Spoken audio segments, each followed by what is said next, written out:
চিৰ থলুৱা বিৰোধী নীতি কাৰ্যক আমি অসম জাতীয়বাদী যুৱ ছাত্ৰ পৰিষদে তীব্ৰ ভাষাৰে গৰিহণা জনাইছোঁ। অতি শেহতীয়াকৈ ONGCয়ে যি উৎপাদিত লাভজনক যি খনন ৰিগ সাউথ এছিয়া নামৰ এটা বিদেশী কোম্পানীক গতাই দিয়া কাৰ্যক আমি তীব্ৰ ভাষাৰে গৰিহণা জনাইছোঁ আৰু এই কাৰ্যৰ পৰা অতি শীঘ্ৰে প্ৰত্যাহাৰ কৰিবলৈ আমি ONGCক দাবী জনাইছোঁ। আৰু ONGCয়ে অসম বিৰোধী যি থলুৱা বিৰোধী নীতি এই নীতিৰ বিৰুদ্ধে আজি গণবিক্ষোভ কাৰ্যসূচীৰ জৰিয়তে আমি অসম জাতীয়বাদী যুৱ ছাত্ৰ পৰিষদে ONGCক ক'ব বিচাৰিছোঁ যে ONGC অতি শীঘ্ৰে এই যি বিদেশী কোম্পানীক গতাই দিব বিচৰা যি কাৰ্য এই কাৰ্য প্ৰত্যাহাৰ কৰক।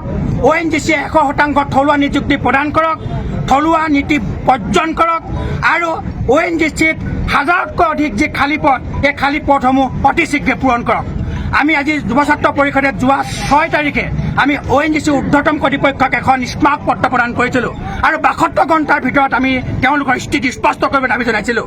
কিন্তু ONGCয়ে আমাক কোনো স্থিতি স্পষ্ট নকৰাৰ কাৰণেই আজি আমি গণবিক্ষোভ কাৰ্যসূচীৰ জৰিয়তে আমি তীব্ৰ প্ৰতিবাদ কৰিছোঁ আৰু এই কাৰ্যসূচীৰ পিছতো যদি ONGCয়ে অসমবাসী ৰাইজক স্থিতি স্পষ্ট নকৰে তেনেহ'লে আমি ONGCৰ বিৰুদ্ধে বন্ধৰ কঠোৰ সিদ্ধান্ত ল'বলৈ বাধ্য হ'ম। ধন্যবাদ। কাৰ্যালয় নাজিৰাত অসম জাতীয়তাবাদী যুৱ ছাত্ৰ পৰিষদে গণবিক্ষোভ কাৰ্যসূচী ৰূপায়ণ কৰা হৈছে, কিয়নো আমি দেখিছোঁ যে ONGCয়ে প্ৰতিদিনে বাহিৰাগত যিখিনি বিদেশী কোম্পানী আছে সেই কোম্পানীসমূহক লাভজনক যিবোৰ তেল খাট আছে তেল খাটসমূহ গতাই দিয়া পৰিলক্ষিত হৈছে আৰু ধীৰগতিৰ পৰা যেনেকৈ খান্তব্দা হয় তেনেধৰণে এটা এটাকৈ যদি তেল খাটসমূহ গতাই দিয়ে বিদেশী কোম্পানীক তেনেহ'লে এটা সময়ত ONGC আৰু ONGC এই মুখ্য কাৰ্যালয় এদিন বৰা জংঘলে পৰিণত হ'ব। গতিকে আমি ইয়াতে দাবী জনাইছোঁ যে থলুৱা যিখিনি নিবনুৱা আছে সেই থলুৱা নিবনুৱাসকলক ইয়াতে নিযুক্তি প্ৰদান কৰক।